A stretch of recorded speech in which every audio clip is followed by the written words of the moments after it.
तरीके के अभी हम समाचार पर जितने न्यूज़ चैनल्स पर हम देख रहे हैं इंडिया और एनडीए के आंकड़ों को, सीट्स जो उनकी देख रहे हैं, उसमें आपको क्या लग रहा है? और साथ ही साथ में वो हॉट सीट्स जिनकी इस बार सबसे ज़्यादा चर्चा रही, हम जैसे अमेठी की सीट रही और जैसे और साथ में रायबरेली की सीट रही, ये तमाम ऐसी सीटें थी जिन पर बहुत ज़्यादा चर्चा रही थी, काफ़ी हॉट सीट थी और 4-5 दिन तक या फिर कहें जब तक सीटों पर प्रत्याशियों के नामों का ऐलान नहीं हुआ था, तब तक भी बहुत चर्चाएँ हो रही थी। तो इन सीटों पर आप क्या सोच रहे हैं, क्या देख रहे हैं, वो ज़रा बताइए हमारे दर्शकों को? देखिए, अमेठी की सीट की बात करें तो मुझे लगता है कि अमेठी की सीट को लेकर के लोगों की दिलचस्पी इस बात को लेकर के नहीं है कि केएल शर्मा का क्या होगा। अमेठी को लेकर के लोगों की दिलचस्पी इस बात को लेकर के है कि स्मृति ईरानी का क्या होगा। अभी तक तो ये देखिए, कांग्रेस ने बड़ा सोची समझी रणनीति के तहत जो है वो अपना पूरा चुनाव जो है वो शिफ्ट किया। राहुल गांधी वर्सेस स्मृति ईरानी होता तो चर्चा इस बात की हो रही होती कि राहुल गांधी अमेठी बचा पाएंगे कि नहीं बचा पाएंगे, अमेठी में जीत पाएंगे कि नहीं जीत पाएंगे, इस बात को लेकर के चर्चा होती। लेकिन अब चूंकि कांग्रेस पार्टी ने वहां पर पूरा खेल पलट दिया और उसके बाद में अब चर्चा जो है वो इस बात की हो रही है कि अमेठी स्मृति ईरानी बचा पाएंगी कि नहीं बचा पाएंगी, स्मृति ईरानी का राजनीतिक कैरियर बच पाएगा कि नहीं बच पाएगा, इस बात को लेकर के चर्चा हो रही है। और देखिए, हमारे जो दर्शक हैं वो अमेठी को लेकर के लिख रहे हैं। अमेठी को लेकर के काफी सारे दर्शकों का लगातार जो है वो मैं देख रहा हूं, तो अमेठी को लेकर के काफी सारे दर्शक लिख रहे हैं कि इसमें केएल शर्मा जीत रहे हैं, केएल शर्मा। तो देखिए, जीत कौन रहा है, हार कौन रहा है, मैं आपको बताऊंगा। लेकिन जो मुझे वहां पर ग्राउंड पर दिखा, एक बात मैं जीत और हार में जाऊं उससे पहले मैं एक बात मैं आपको कहना चाहूंगा। जीत और हार से पहले होती है कि चुनाव एक तरफा है, फंसा हुआ है, किस तरह का है, या फिर चुनाव जो वो एक तरफ आकर के फंस गया है, दूसरी तरफ जो है वो खोने के लिए कुछ नहीं है। देखिए, केएल शर्मा के पास में पाने ही पाने के लिए बहुत कुछ था। केएल शर्मा को तो कांग्रेस पार्टी ने वहां पर चुनाव लड़ाया, तो ये समझिए कि कांग्रेस ने, अब यहां पर अगर कांग्रेस की जीत हो गई तो जबरदस्त तरीके से कांग्रेस की तो वाहवाही होगी, इस बात को लेकर के भी होगी कि देखिए भाई, आपने अपने एक सहयोगी को, अपने करीबी को, उसको जो है वो चुनावी मैदान में उतारा, जिसने लगातार जो है वो आप लोगों के लिए काम किया, और आप जो है उसको उसको जो है चुनावी मैदान में लेकर के आए और उसने जीत, और उसने अगर स्मृति ईरानी को हरा दिया, यानी केएल शर्मा ने स्मृति ईरानी को हरा दिया, तो फिर ये मान करके चलिए कि राहुल गांधी की बल्ले बल्ले जो है वो ज्यादा होगी और स्मृति ईरानी को फिर जो है वो कहीं संगठन में जगह मिलेगी, क्या होगा क्या नहीं होगा मालूम नहीं। लेकिन स्मृति ईरानी का जो व्यवहार है वो बड़ा चर्चा में था वहां। उसके उन पीछे के क्या-क्या कारण थे, मतलब ऐसा क्या था? स्मृति ईरानी का देखिए, पहले से आप देखेंगे कि पार्टी में जो है वो स्मृति ईरानी आई तो कोई ऐसे नहीं कोई क्राउड पुलर जो है वो एक ऐसा कोई नेता है जो बहुत भीड़ खींच करके लेकर के आता है, या कोई ऐसा कोई नेता है जो जमीनी समीकरण साधने के लिए काम आता है। राजनीति में दो ही तरीके के नेता होते हैं, या तो आप जमीनी समीकरण साधते हैं या बहुत बड़े आप क्राउड पुलर हैं, आप भीड़ को खींच करके लेकर के आते हैं। स्मृति ईरानी के पास में जो उनकी जो मेन यूएसपी है वो है उनके बयान, और वो बयान थे सारे राहुल गांधी के खिलाफ। वही वो बोल करके वहां यहां तक आई थी ना। वो कोई ऐसी जो है वो तेज तर्रार वक्ता है, उनसे डिबेट के लिए भी जो है वो सुप्रिया की, तो वो तैयार नहीं हो पाई उसके लिए। फिर उसके बाद में वहां पर दीपक सिंह है, कांग्रेस पार्टी के पूर्व एमएलसी, उन्होंने कहा कि आइए मेरे साथ डिबेट कर लीजिए, वो तैयार नहीं हुई वहां पर। तो स्मृति ईरानी पूरे चुनाव में वहीं पर डेरा डाल करके बैठी रही। मैं अमेठी में था, अमेठी में देख रहा था कि जो सरकारी अमला है वो उनके साथ था। आखिरी दिन जो अमित शाह का रोड शो हुआ वो बढ़िया हुआ, इस बात में मैं इनकार नहीं कर सकता हूं, अच्छी भीड़ थी। लेकिन आपको पता है कि अमित शाह जब आ रहे हैं और स्मृति ईरानी जब वहां पर 15-20 दिनों से जो है वो लगी पड़ी थी, तो भीड़ तो जो है उनको जुटानी थी और भीड़ सो उन्होंने जुटाई भी। लेकिन इस बार जो है उनको लेकर के नाराजगी इस बात की थी कि वो कहीं नजर नहीं आई, लोगों में जो है वो दिखी नहीं।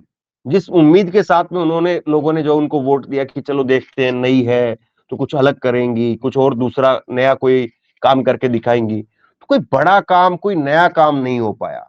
डबल इंजन, ट्रिपल इंजन की एक तरह से सरकार वहां पर थी, उसकी वो उम्मीदवार थी, तो लोगों को लगा कि जैसे कांग्रेस पार्टी के लिए लोग गिनवाते हैं, मॉडर्न कोच फैक्ट्री से लेकर के और असोल्ट राइफल की फैक्ट्री से लेकर के फूड पार्क का एक बड़ा प्रोजेक्ट था जो बीजेपी ने आने के बाद वहां पर बंद करवा दिया, राहुल गांधी वहां पर लेकर के गए थे। एक हॉस्पिटल है संजय गांधी हॉस्पिटल, वो स्मृति ईरानी ने बंद करवा दिया। तो ये बहुत सारी चीजें थी जो उनके खिलाफ चली गई। अब एक चीज थी जो उनके पक्ष में जा रही थी, लोग गरीब हैं और बहुत सारे लोगों को लगता है कि चलो 5 किलो अनाज चलो मिल रहा है, लेकिन कांग्रेस ने वहां पर अपना मैनिफेस्टो घर घर तक पहुंचाया है। वहां पर केएल शर्मा ने, उनकी पूरी टीम ने अपने मैनिफेस्टो को लोगों तक पहुंचाया है और कहा है कि हम 10 किलो अनाज देंगे आप लोगों को, हम आए तो हम 1-1 लाख रुपए देंगे। वो चीजें लोगों तक पहुंची है। मुझे लगता है कि बहुत बड़ा उलटफेर इस बार हम अमेठी में हम देख सकते हैं।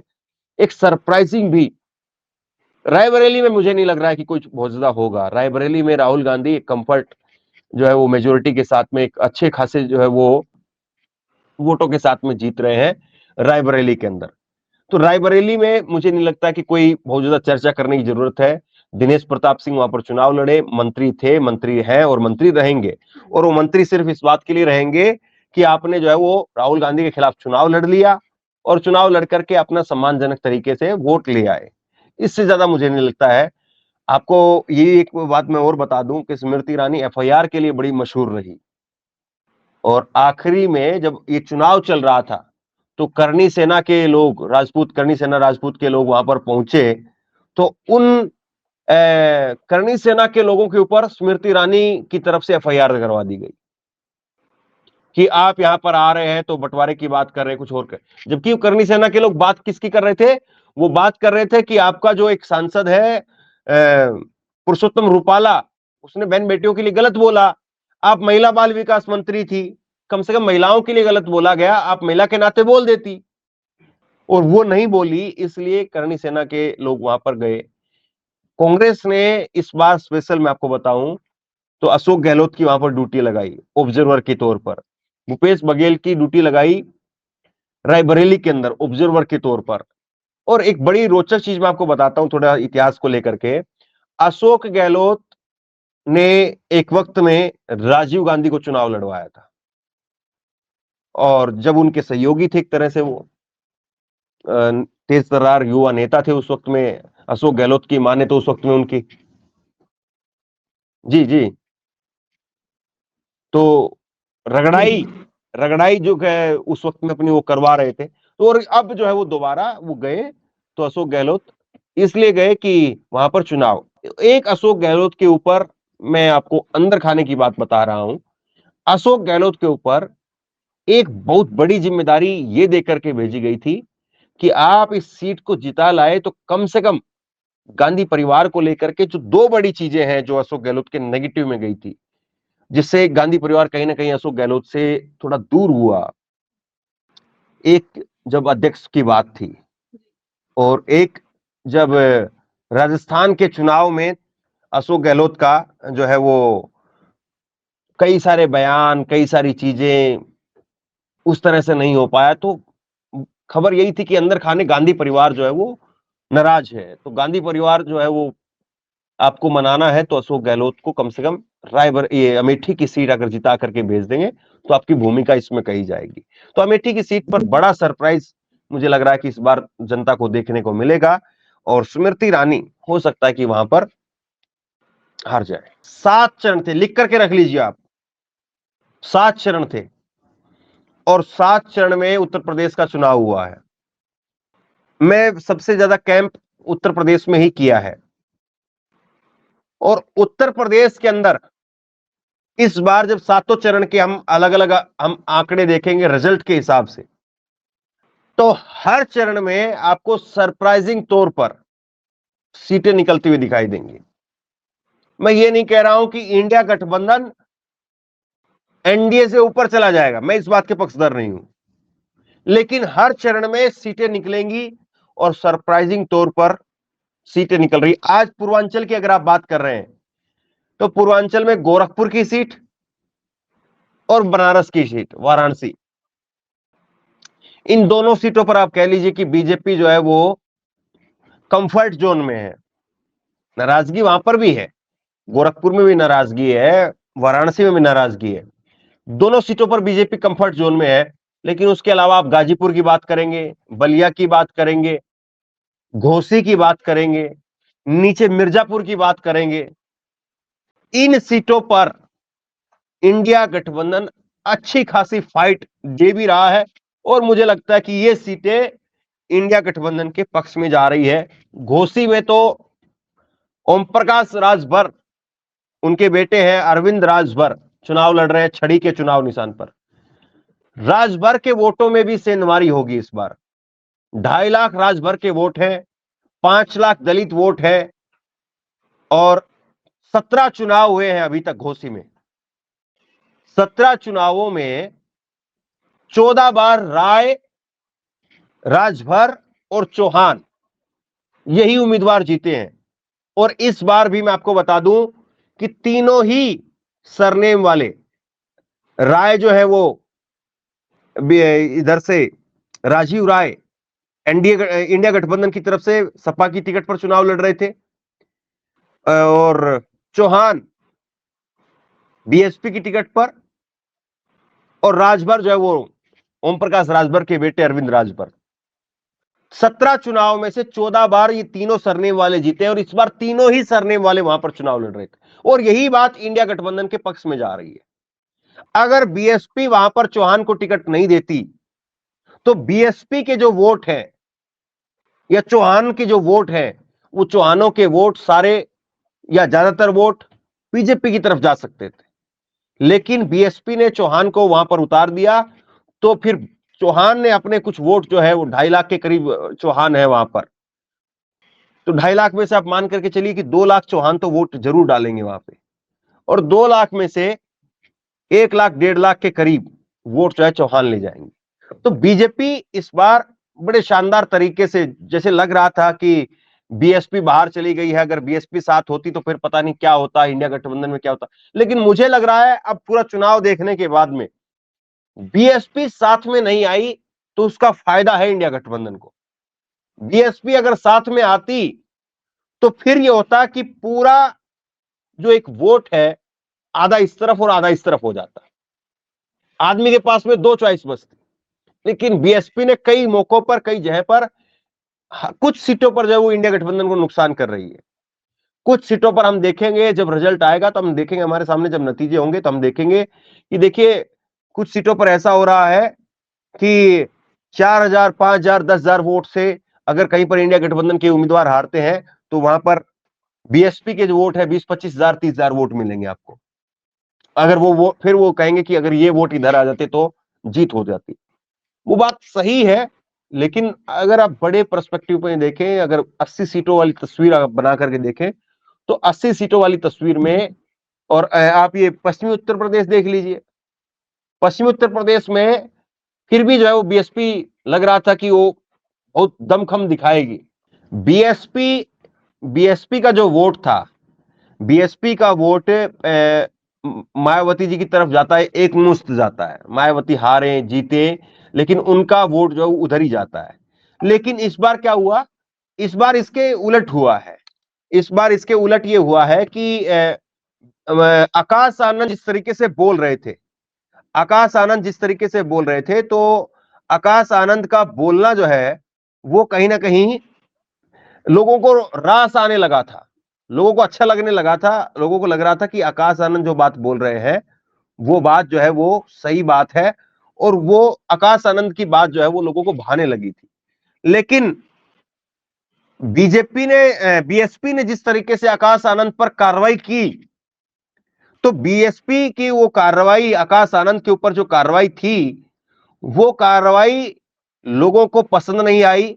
बीएसपी के जो वोटर थे उनको लगा कि मायावती जी तो पूरी तरह से बीजेपी के साथ चली गई है। वरना जो नेता तेज तर्रार है, युवा है, जिसको आपने उत्तराधिकारी घोषित किया था, वो व्यक्ति जो अच्छा खासा बोल रहा है, जिसके भाषण को सुन करके दलित समाज के लोग खुश होकर के जो है वो तालियां पीट रहे थे, वो व्यक्ति जो है उसको आप घर बैठा रहे हैं। पूरे चुनाव में उसकी तस्वीर नहीं दिखी। तो फिर लोगों को लगने लगा कि वाकई ये तो, अगर बीजेपी की अभी स्थिति यह है कि हमारी सबसे बड़ी नेता को अगर उनकी जुबान पर भी जो कंट्रोल कर लिया गया है, उनकी सोच पर कंट्रोल कर लिया गया है, उनके फैसले जो है वो यहां से नहीं वहां से हो रहे हैं, तो फिर जो संविधान की बात है वो फिर सही बात है। फिर राहुल गांधी का वो तस्वीर लेकर के उतरना, राहुल गांधी का रैलियों में अपने मंच पर बाबा साहब भीमराव अम्बेडकर की जो मूर्ति रख करके भाषण देना, वो फिर जो है वो लोगों को पसंद आने लगा और लोगों को वो बात राहुल गांधी की फिर सही लगने लगी और लोग फिर उस बात के साथ में जुड़ते हुए चले गए। ये चीजें जो है वो हमें साफ तौर पर दिखी।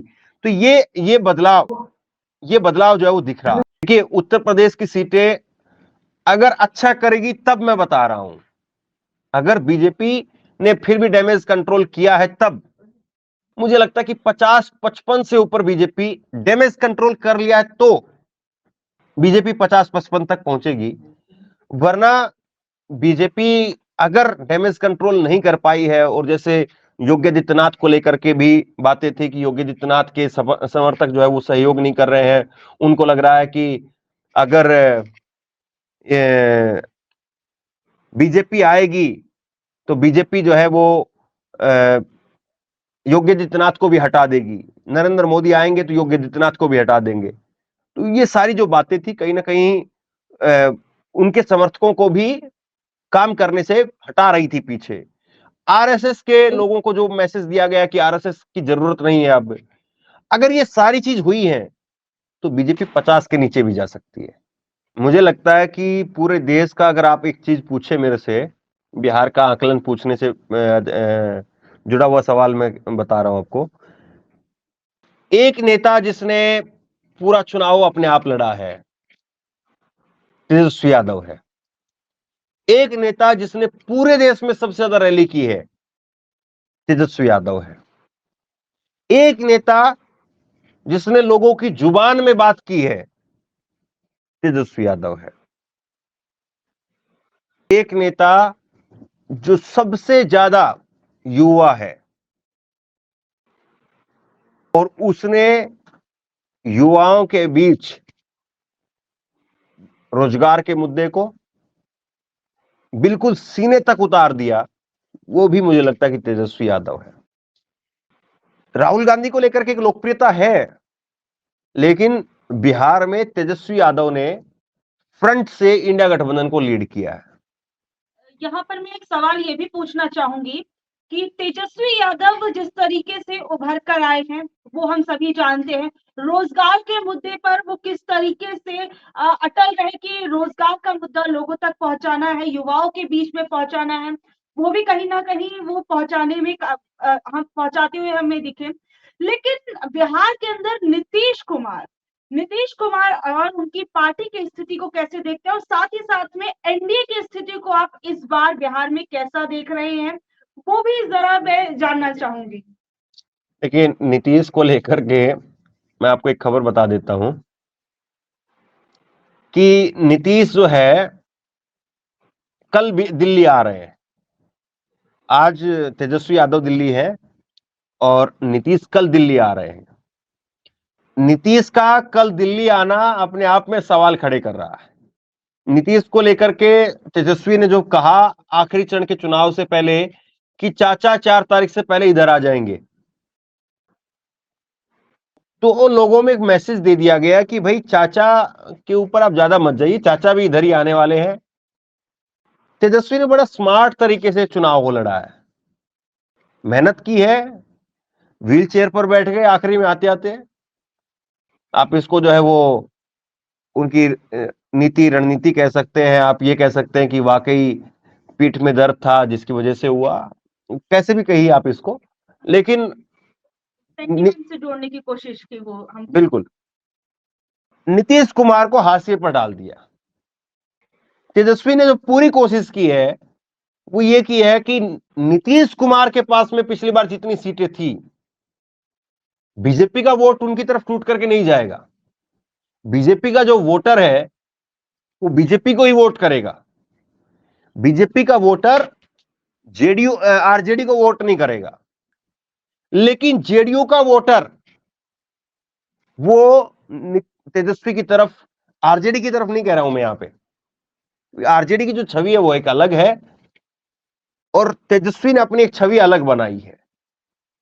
तो तेजस्वी को अगर हम देखें तो तेजस्वी की तरफ जो है वो जेडीयू का वोटर जा रहा है और जेडीयू का वोटर तेजस्वी को वोट कर रहा है, ये हमें दिखा है। और जिसकी वजह से जो है वो इस बार चौंकाने वाली सीटें, मैं बिहार में ज्यादा नहीं गया हूं और मेरी अभी बात नहीं हुई है, हालांकि मैं बात कर रहा हूं लगातार, लेकिन और मैं फाइनल आंकड़े अभी बिहार को लेकर के नहीं बताऊंगा। लेकिन मुझे लग रहा है 15 सीटें 20 सीटें इंडिया गठबंधन वहां पर कहीं ना कहीं इसके बीच में मुझे लग रहा है कि पहुंच पाएगा। मतलब पिछली बार के मुकाबले इस बार एनडीए को नुकसान होता हुआ दिख रहा है।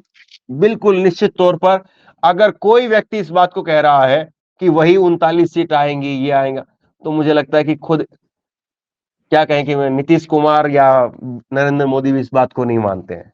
अब अगर कोई बोल रहा है तो फिर उस पर क्या कहें।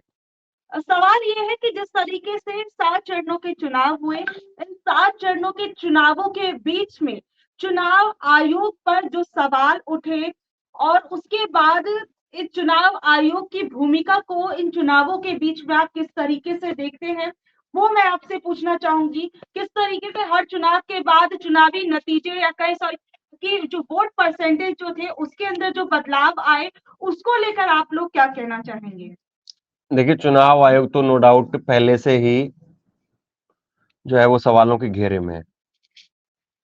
चुनाव आयोग जिस तरीके से उसकी जिम्मेदारी होनी चाहिए थी, वो जिम्मेदारी निभाने में तो ऐसा लग रहा है कि कहीं ना कहीं चूक हुई है और बड़ी चूक भी आप कह सकते हैं। लेकिन लोगों ने ये चुनाव अपने हाथ में लिया है। लोगों को लगता है कि अब हमें जो है वो आगे आना पड़ेगा, पार्टियों के बस की बात नहीं है। तो लोगों ने चुनाव जो है वो लड़ा है और लोग इस बार जो है वो मन बना रहे थे एक तरह से, ये मैं कह सकता हूं। ठीक है। तो और जो साथ ही में जो ये वोट परसेंटेज को लेकर विपक्षी पार्टियां सवाल उठा रही थी और जैसे कि फर्स्ट फेज की वोटिंग हुई उसके बाद हमने देखा 10-11 दिन बाद जो वो वोट परसेंटेजेस आए और अभी जो छठे चरण का चुनाव हुआ था उसके बाद भी जो वोटिंग परसेंटेजेस सामने आए उस पर भी विपक्ष ने सवाल उठाया। तो क्या वाकई वोटिंग परसेंटेज में वो हेरफेर की गई है जिसकी शंका विपक्ष जता रही है? आपको ऐसा लग रहा है? बिलाल बिलाल सब जो है वरिष्ठ पत्रकार बिलाल सब्जवारी, वो भी हमारे साथ में जुड़ गए हैं। स्क्रीन पर आप लोग लेकर के आइए। और देखिए, चुनाव आयोग की जो भूमिका है उसको लेकर के तो निश्चित तौर पर लोगों के मन में तरह तरह के सवाल थे, लेकिन अभी लोगों ने जो है वो कुल मिलाकर के ये मन बनाया और जिस तरीके से इंडिया गठबंधन के नेताओं ने एक मैसेज भी दिया कि आप लोगों को जो है वो, आप लोगों को कहीं ना कहीं तैयारी करनी पड़ेगी। जैसे अभी इंडिया गठबंधन की तरफ से जो बैठक आई है तो कहीं ना कहीं उसमें भी चर्चा हुई होगी इस बात को लेकर के कि काउंटिंग में कैसे क्या कुछ करना है, काउंटिंग में क्या कुछ हो सकता है। अमित शाह जी की तरफ से जो है बताया जा रहा है कि 150 के करीब डीएम को फोन गया है। जयराम रमेश ने इस बात को ट्वीट करके कहा है। तो चुनाव आयोग की भूमिका को लेकर के बहुत सारे सवाल हैं, इसमें कोई शक नहीं है।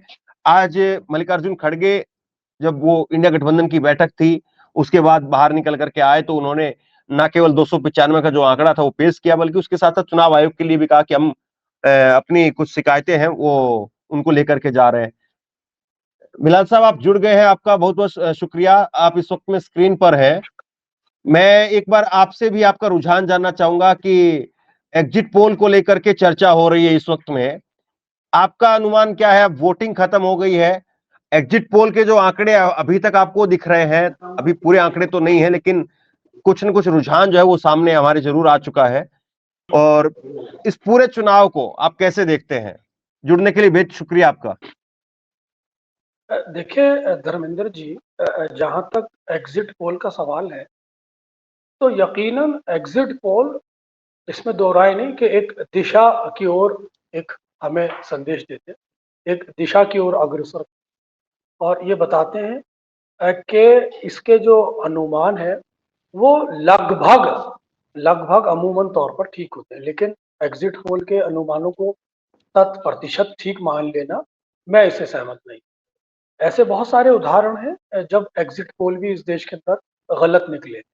लेकिन ये इस चीज पर निर्भर करता है कि अगर एग्जिट पोल के अंदर समानताएं देखने को मिलती हैं, अगर 4, 5, 6 एग्जिट पोल हमारे सामने मौजूद हों और उनमें असमानताएं देखने को मिलती हैं, और सभी एग्जिट पोल एक तरफ इशारा कर रहे हों, या सभी एग्जिट पोल के अंदर वोट प्रतिशत को लेकर कोई समानता हो, या एग्जिट पोल के अंदर जो दर्शाया जा रहा है वो कॉमन फैक्टर सभी का एक समान हो, तो उससे ये अंदाजा जरूर लगाया जा सकता है कि एग्जिट पोल चुनाव को लेकर जो एक पूरे देश के अंदर लोकसभा चुनाव की तस्वीर है उसका एक खाका जरूर खींचते हैं। लेकिन ऐसे बहुत सारे उदाहरण हैं जब हम ये भी कह सकते हैं कि एग्जिट पोल इस देश के अंदर गलत भी साबित हुए।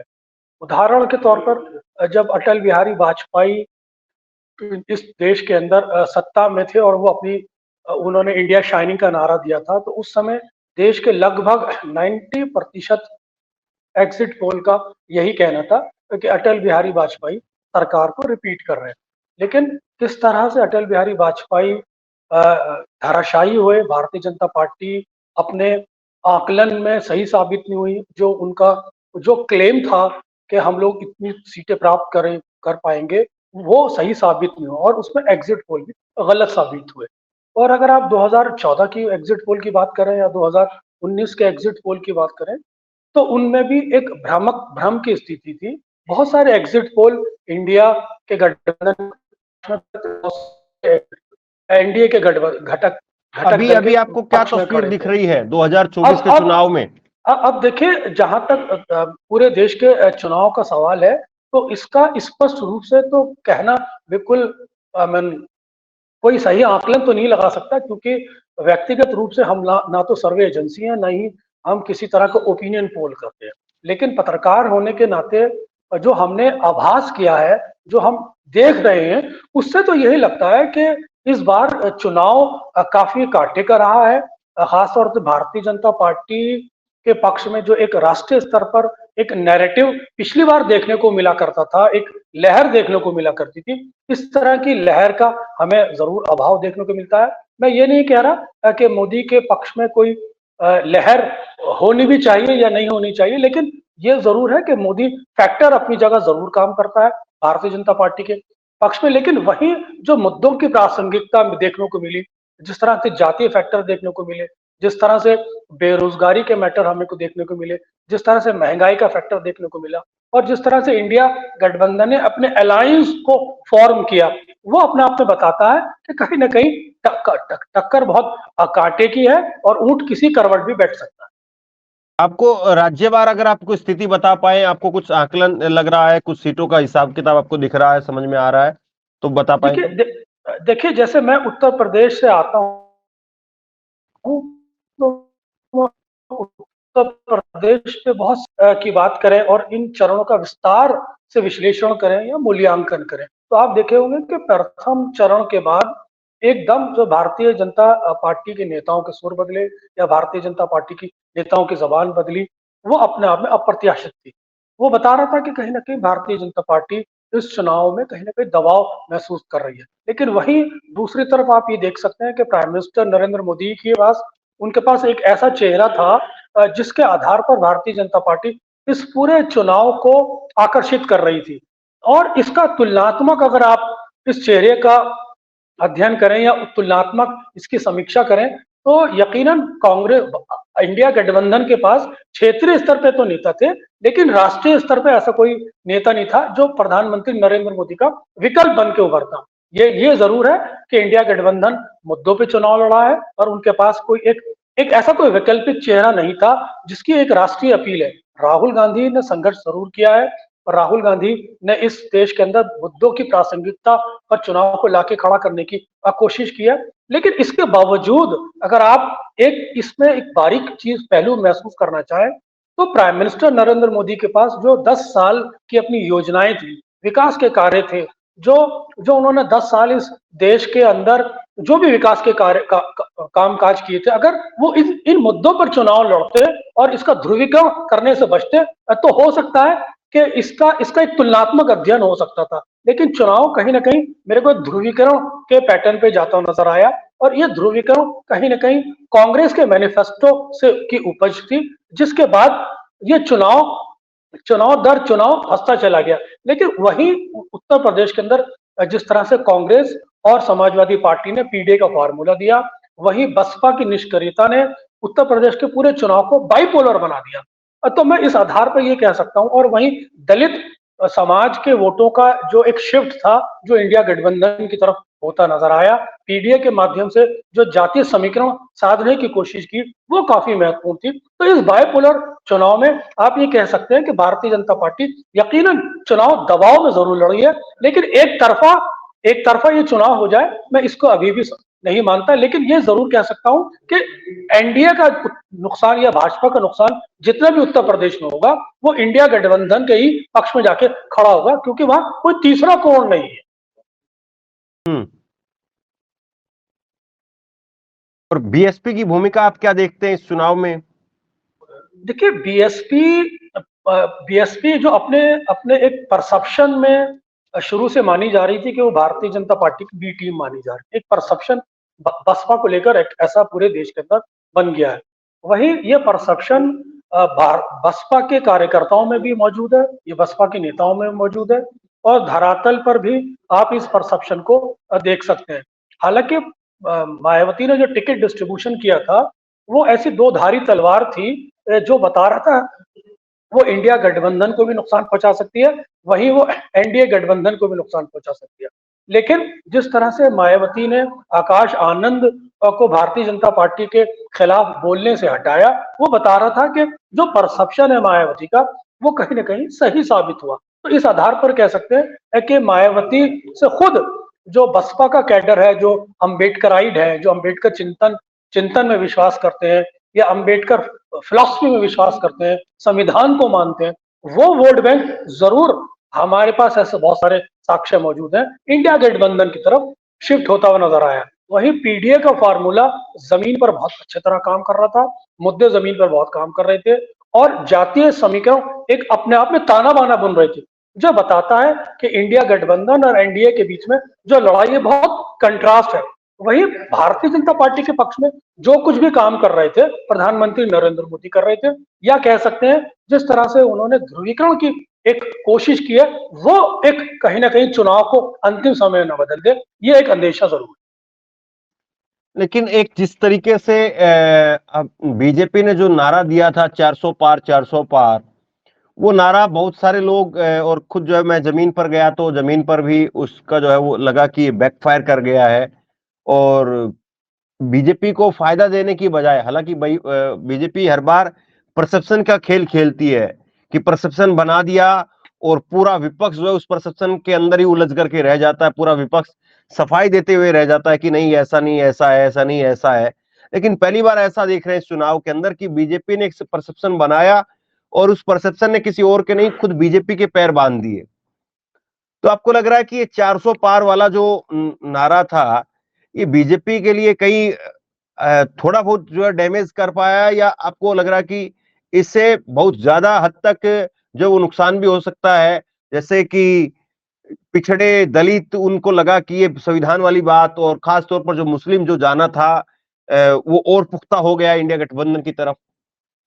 देखिए धर्मेंद्र, इस सवाल का व्यापक, अगर आप व्यापक नजरिए से इसका जवाब चाहते हैं तो इसको हमें 2000 चुनाव उसके परिप्रेक्ष्य में देखना पड़ेगा। 2000 चुनाव, जो 2014 को जो चुनाव था, करप्शन के अगेंस्ट लड़ा गया था, उसमें अन्ना फैक्टर शामिल था, केजरीवाल बहुत बड़ी महत्वपूर्ण भूमिका अदा कर रहे थे।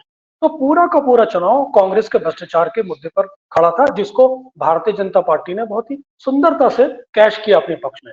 वहीं 2019 का अगर आप चुनाव देखें तो वो व्यक्तिगत रूप से बालाकोट एयर स्ट्राइक पर लड़ा गया था, जिसमें राष्ट्रवाद की बहुत बड़ी लहर थी।